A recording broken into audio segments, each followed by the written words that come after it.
Hey everyone, Jonathan Bailor here, and I'm very, very happy about today's show because while everything we cover is not going to be necessarily happy, it's going to end very, very happily because we all know life. It has its ups and its downs, but the answer is not to try to make life perfect, but to try to maximize the number of ups we have and to live a life that's going to maximize the number of ups and to focus on the quality of what we're eating, the quality of what we're doing. And our guest today certainly does just that and has some wonderful stories and practical tips to share with us.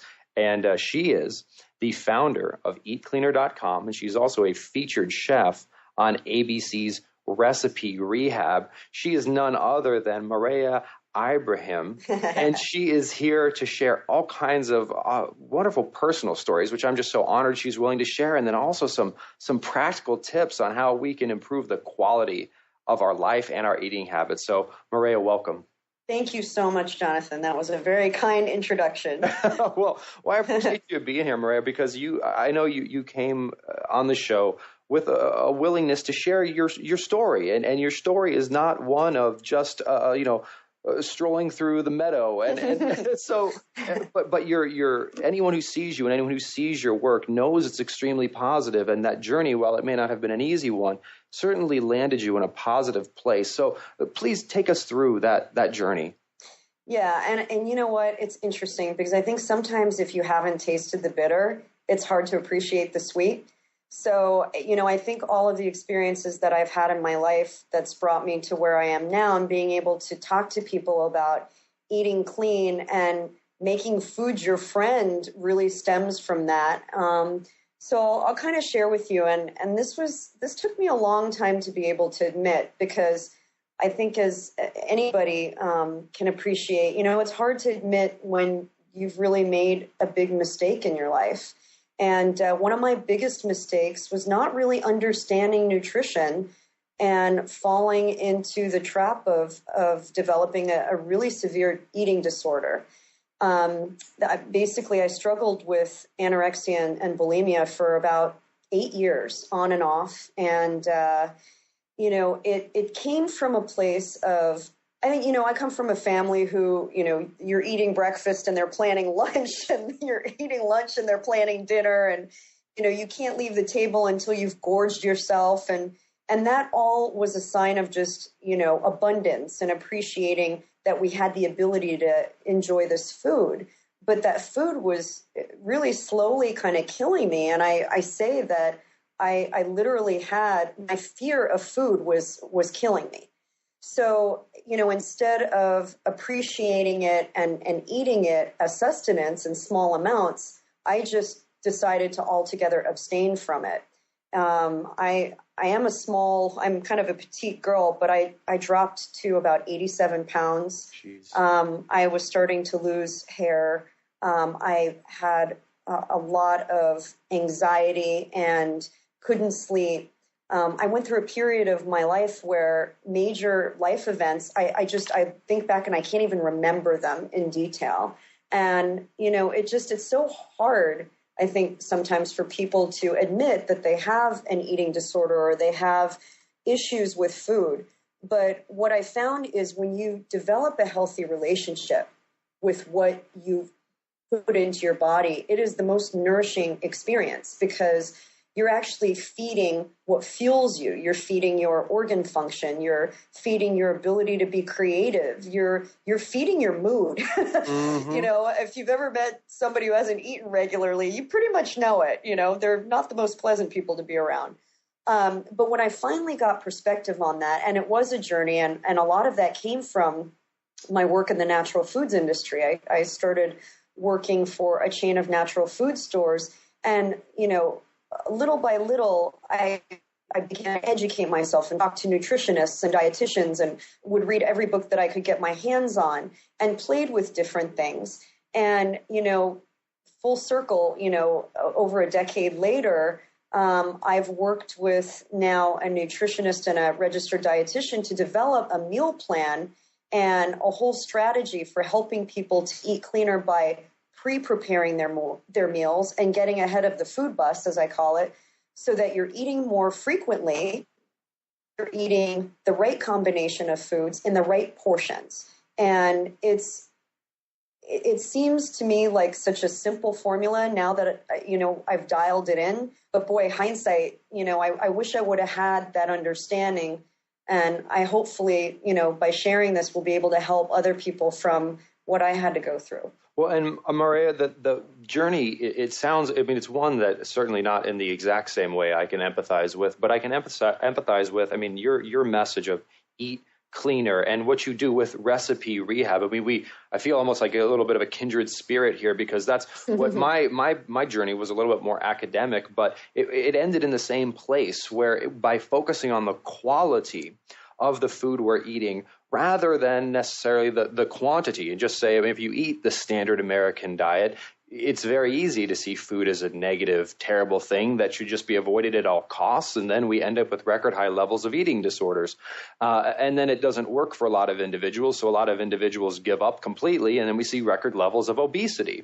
Whereas if we don't just focus on the quantity of food, but we focus on eating cleaner, or as I call it, eating a saner lifestyle, or as anyone calls it, eating a more nutrient dense diet, you can actually see how eating more, but of the right kinds of foods, is one of the most liberating and satisfying things you could ever do.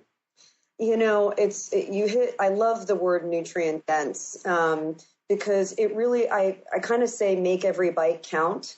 Everything that you put in your mouth should have a function. It should be nourishing you, and a lot of that just comes from respecting your body and respecting that it takes care of you. And, your health really does depend on so much of it on that. Even like from a fitness perspective, I will come out and say I love to exercise, and fitness is a huge part of my life, but abs are made in the kitchen, so if you're eating poorly, you're never going to see the results that you're looking for. So by eating, I'm very much a proponent of being plant forward. I don't like to label diets, but I think eating, trying to get at least half of what you're eating for every snack and meal to be a solid vegetable, and adding in fruits in there as well, and doing a variety of them, getting as many leafy greens in there. I blend them into smoothies, I blend them into eggs, I add them into baked goods. The more you can get your veggies in there, they are the most nutrient dense foods on the planet. So the more you can get them in there at every meal, you're not only going to benefit from that nutrient density, but they will make you feel fuller faster too, because of the fiber and the fact that, you really can eat a huge salad as long as it's not loaded up with fatty things and a lot of dressing. And you can actually feel full. And I think until people have tried that, they might look at a plate full of veggies and, maybe some grilled fish or another, good quality lean protein and go, well, there's no way I can feel full. But you're eating more and you're eating smaller amounts throughout the day.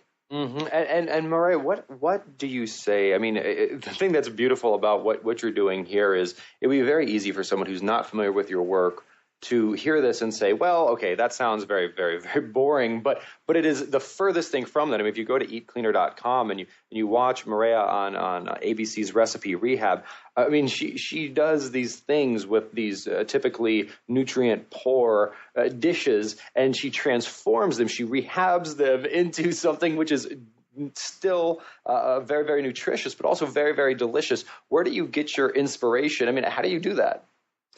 Well, I think the word healthy has just been vilified. It's almost like people equate healthy with being dull and being not very tasty. And I wanted to present a whole different side, because I am a foodie. I do love food. I love the art of making food and sourcing great ingredients and feeding people and seeing the smiles on their faces, And so it really comes from a love of and passion for wanting to cook. And I go by the fit foodie. So for me, it's about making fit choices. And I think, the great thing about, and I call it nature's palette, is using fruits and vegetables and herbs and spices. They add so much color, and you eat with your eyes first. If something is colorful and beautiful on the plate, especially for kids love color. So if food is colorful, it will be inviting and people will love the idea of enjoying that. And I think it just opens up, it looks so luscious and so bountiful. And I think, just even playing, like my science background kind of comes in playing with textures and, I just on Recipe Rehab made a chocolate cake, and I pulled out all of the oil and the butter out of the original recipe, which was over 1,000 calories and 75 grams of fat a slice, and put in beets. Mm-hmm. And we were able to get the calorie count down to 400 calories a piece and 10 grams of fat. And, I say, cake is not something that you're going to eat every day, but when you eat it, you want to feel like you're eating cake. Mm-hmm. And this was a hearty cake, mm-hmm. It really, very luscious, and it ended up winning that challenge. And, it was funny because I'm sure there was a shriek across the country when they saw that I was putting beets in there, but then the family themselves, and the kids that were part of that family picked that one as the winning recipe, knowing that there were beets in there. Mm-hmm. So, when you get your family involved in preparing the meals too, there are great statistics that show kids are going to be 80 to 90% more inclined to try something if they've had a hand in it.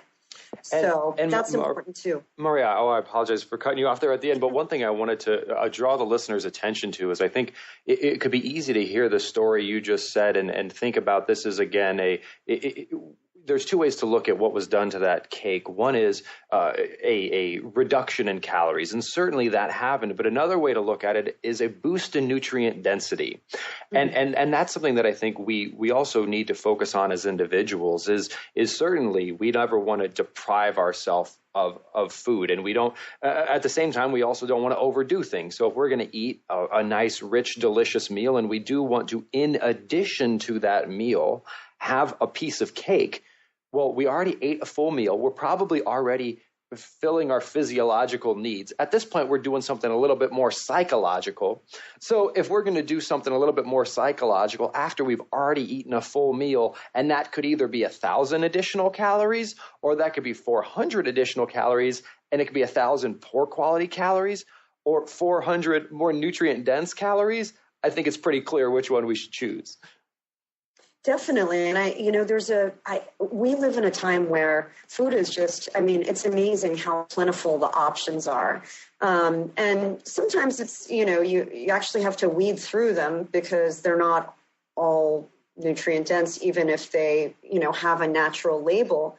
So I think, the idea that you can pretty much swap out almost anything for something that is a fitter choice or a more nutrient dense choice, it totally is possible. And I think that's what we've really been able to do on Recipe Rehab, and also at Eat Cleaner, being able to say, well, you can have your cake and eat it too and feel actually good about it. Mm-hmm. You can make a cookie. We have a great recipe for a cookie called Fit Bites, and they're super nutrient dense. Mm-hmm. They've got unsweetened coconut, and they've got oats and protein powder and flax meal.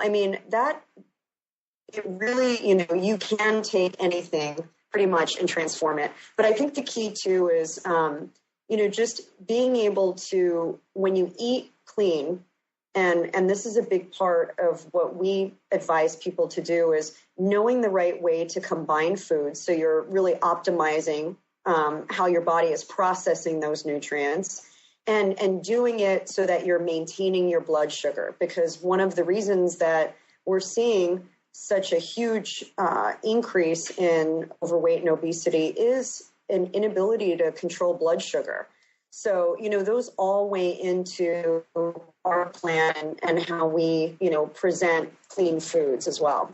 Well, Mareya, and what I like about the site, and I like what you're doing with Recipe Rehab, is frequently on this show, we talk about how certainly my research prescribes a methodology of eating. And I talk about how sanity oftentimes is going to have some common denominators no matter what. You're going to be eating lots of non-starchy vegetables. You're going to be eating lots of nutrient-dense proteins, and you're going to incorporate some low fructose fruits in there, and you're going to enjoy healthy natural fats. But I often find that individuals vary sometimes on whether or not they're going to get more or less of those high-quality calories from natural fat sources or from more nutrient-dense and hormonally healthy carbohydrate sources. Actually, some people I've seen do well on both.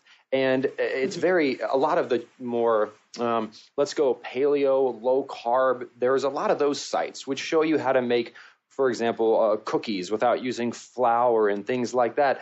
But it seems like your work might skew a little bit more towards a little bit more moderate in the fat intake and a little bit more moderate in the carbohydrate intake, but still providing that diversity where if you want to just not eat a regular cookie, you can go recipe rehab that in a lower carbohydrate fashion, or you can recipe rehab it in the way you would do it. And in both cases, you're getting a better choice, which is cool because not everything works. There's some variability, right? Yeah, definitely. And everybody's needs are going to vary slightly. In our Cleaner Plate Club membership program, we break it down by what your needs are. I mean, a man who weighs 180 pounds is going to have different dietary requirements than a woman who weighs 100 pounds. So, based on, male, female, and if you're trying to maintain or lose weight, rather, we give some guidelines on portion sizes and, more specific guidelines on what types of foods to eat. So it's not paleo. It's not so restrictive. I mean, we've found that, in order to metabolize proteins, you do need complex carbohydrates. So we're not saying eliminate any one type of food, but we are giving you guidelines on portion sizes because people do sometimes have a tendency to maybe lean towards one, or maybe they have no idea what a portion size looks like. Mm-hmm. They've never actually really equated that. Maybe they think, well, brown rice is good, so I'll eat a whole bowl of it. Well, maybe you don't eat a whole bowl of it. Maybe you eat half a cup of it and combine that with, 2 cups of vegetables, your greens, and then 3 to 4 ounces of your lean protein. And that's a meal. So, helping just also help people visualize what those portion sizes look like and how to combine them.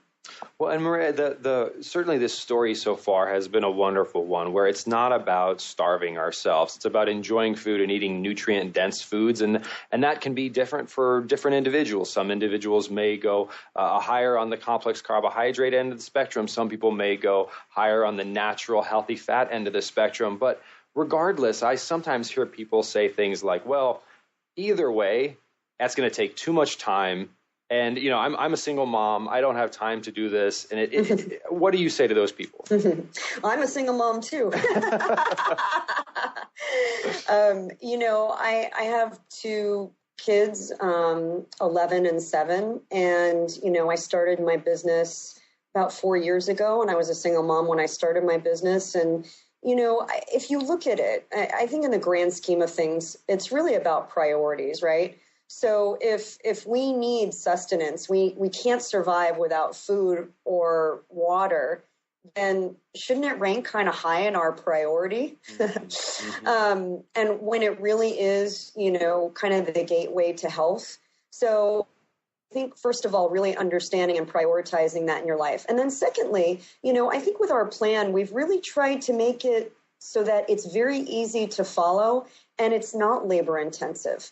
A lot of it just has to do with pre-washing your fruits and vegetables, and you can use our Eat Cleaner wash to do that because it helps to extend shelf life, whereas water doesn't. So you get that pre-washed and pre-cut up, and you make your refrigerator kind of a salad bar, and then you grill off, whether it's chicken or turkey or tempeh or any other vegetarian or vegan protein source, you pre-cook those, and then you have your staple pantry items. So maybe it's unsweetened coconut milk, you've got your flax meal, you've got good quality oils, You've got raw nuts. So you have all of those, and then you portion out your snacks, and then you literally just use all of those pre-cooked items and assemble them in a myriad of different ways. And that's our plan. So basically, we're saying dedicate 2 hours on the weekend or whenever you have a down day to pre-prep those items, and then you're eating all week long. Mm-hmm. So you talked about saving your sanity. It's totally about saving your sanity, because you're not wandering the grocery store at 6 o'clock after work when you're brain dead and you can't possibly think about what you're going to make, and then you're eating at like 8 o'clock. Mm-hmm. So, those 2 hours of pre-prep just are worth their weight in gold and helping you to feel a lot more stress-free. Mareya, I couldn't agree with you more.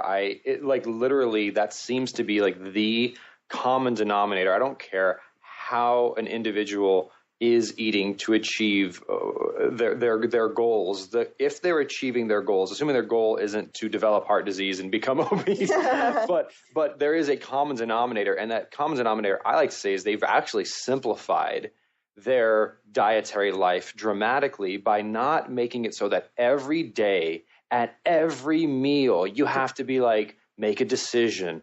What's going to happen? Where am I going to get this from? I mean, that just complicates your life so much. If you just on one down day, you put in 2 hours, you do it in batches, you pre-prep those components, those key components of the meal. Man, there's so much complexity in life already. Just do that and you will simplify things dramatically. And you'll find that people who have success, they're all doing that. They're all setting aside some time. They're cooking in bulk. They're potentially buying in bulk. They cook for their freezer, I've heard a lot of people call it. Yeah. And it's so much simpler that way. It's so true. I mean, unlike exercise where you want to vary your routine to kind of shock the body so it doesn't get into a regular mode, your body actually really likes a pretty regular way of eating and pretty similar foods all the time. Mm-hmm. It actually likes that dependability. And you don't have to reinvent mealtime every time. Mm-hmm. You can make certain adjustments. You certainly don't have to eat the same thing every single day. In our meal plan, you don't eat the same things every day, but some things you might eat a few times a week. It's okay to eat oatmeal a few times a week. It's really simple and super nutritious. But it's not reinventing the wheel. It's not making mealtime, like you said, a chore.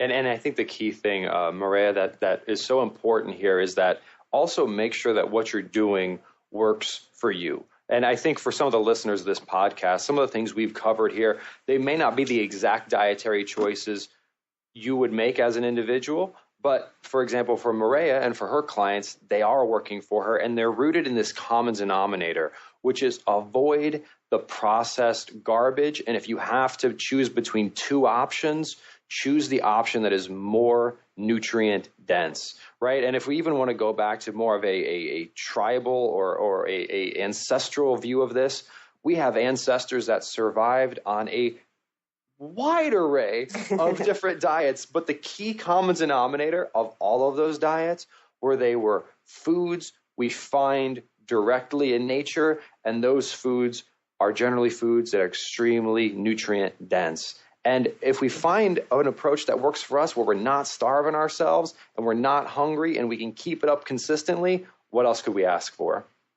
It's so true. I mean, when you can get your food dialed in, it's amazing. I look back and I'll tell you, it hurt. Those 8 years, I went through a lot of pain. And I wish I had the wisdom that I have now about it, because I see, even kids my daughter's age at 11 who are very diet conscious. And I'm like, no, you need to be eating more. You need to feed your body. And I think it's something that we really need to pay forward to our kids and instill those values and be the role models. Because if they're not learning it from us, we have no one else to turn to teach them that. We really kind of have to practice what we preach and walk the talk. So I get my kids involved in the kitchen when we're pre-prepping meals. Even my little guy, I'll have him, help me with peeling things or, helping me with a blender or mixing things, just even those little simple tasks he gets so excited about. And I think that's really important. I think, keeping your kids out of the kitchen is probably one. It's not what I would do. I would encourage them to even make a mess with you, Oh, I love that. I love that, Mareya. Well, the key is like the two R's here.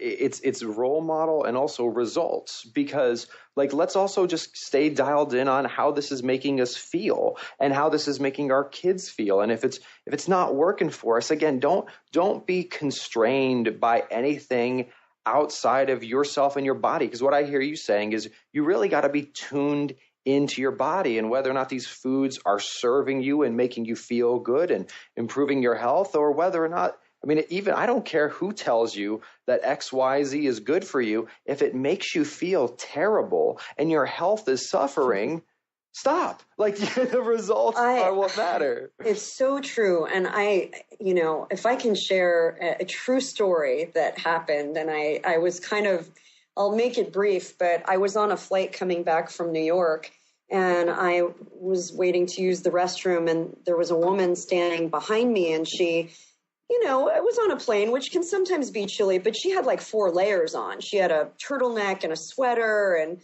a scarf and a full-length coat. And she goes, "I'm freezing. Are you cold?" And I was just wearing like a long sleeve, kind of light t-shirt, and I said, "No, I'm comfortable." I said, "Maybe you're hungry. When I'm hungry, sometimes I feel cold." She goes, "Oh, no. I ate a lot before I got on the plane." And I said, "Well, what is a lot to you?" Because she was kind of petite also. And she's like, "I'm a cancer doctor. I know how to eat properly." And I said, "Oh, okay. Well, my experience has been that if you eat, the right combination of proteins with complex carbs and fats, it's really helped me a lot." And I was kind of like just trying to talk to her, not by any means overstepping. I respect the fact that she's a doctor, but just kind of sharing my own experience. And she went on to say, "Well, I really only eat protein." And I said, well, maybe that's the problem. I said, maybe, just not eating enough of the other things, you're not metabolizing that protein and you're not giving your body available energy. She's like, "No, when I eat, I just feel really sleepy and very hypoglycemic." And I wanted to bang my head against the wall, I wrote a little blog about it, and I said, "Eat 5 to 6 clean meals a day and call me in the morning." So, I guess the moral of that was, the truth is really in how your body feels. Absolutely. And nobody can tell you what you should be eating really at the end of the day. But if you have allergens, if you don't process certain, glutens correctly, if you feel very lethargic after you eat, certain types of, foods, whatever they might be, definitely listen to your body and examine that. And, pretty much, again, anything can be modified. I think as long as you're staying very unprocessed and as close to nature as nature intended with your food choices, I don't think you can go wrong. Well, it almost seems like, Mareya, that we've arrived at a pretty awesome definition of healthy eating, and that healthy eating is something that is very enjoyable to do and that makes you feel very good as well. And if it's not those things, it's not healthy, because if it's not enjoyable, you're not going to keep it up, and you're probably going to yo-yo, and that's not healthy. And if it doesn't make you feel good, well, then you're not feeling good, so what's the point in the first place? Definitely. And really, I think there's a lot to be said about stopping and really savoring your food. We get into this mode of just quick, on the go, grab it, don't even taste it while it's going down. Really take a few minutes to digest, eat slower. Even just chewing your food properly is really important in maintaining your weight. If you're gulping your food down and you're not chewing it, you're not giving your body a chance to break it down in the enzymes in your mouth to do what they're supposed to, that can also cause problems, indigestion, bad digestion. So, just take the time to respect it. It's what keeps us alive. I love it, Mareya. I love it. Well, her name is Mareya. Ibrahim, and she is the founder of EatCleaner.com. She's a featured chef on ABC's Recipe Rehab, and please go do check out her website, EatCleaner.com, because some of the stuff she's doing with recipes is literally, it's magical. I know my traditional podcast co-host is Carrie Brown, and she does something similar, albeit with a little bit of a different bent. But just what you do with transforming these recipes, I just love. So, folks, please go give that a look. And Mareya, thank you so much for joining us today. Thank you, Jonathan. It's been great talking to you. And everyone, please remember this week and every other week after that to eat more and exercise less, but do that smarter. Talk to you soon.